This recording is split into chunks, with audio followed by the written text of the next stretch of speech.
सर्वाधिक आजार हे मानसिक आहेत. शारीरिक आजारातून बाहेर काढणे सोपे आहे, पण मानसिक आजारातून बाहेर काढणे अतिशय कठीण आहे.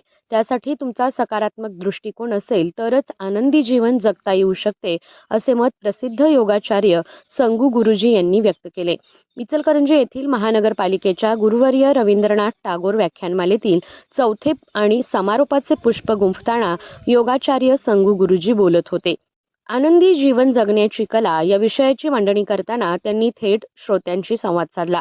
संगू गुरुजी म्हणाले, तुम्हाला दुसरे कोणीही बदलू शकणार नाही, तर तुम्ही स्वतःच स्वतःला बदलू शकता.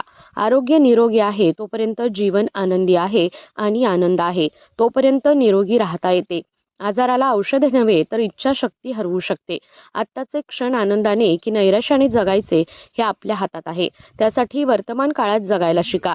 आनंदी राहणे हे दुसऱ्यावर अवलंबून नाही तर स्वतःवर अवलंबून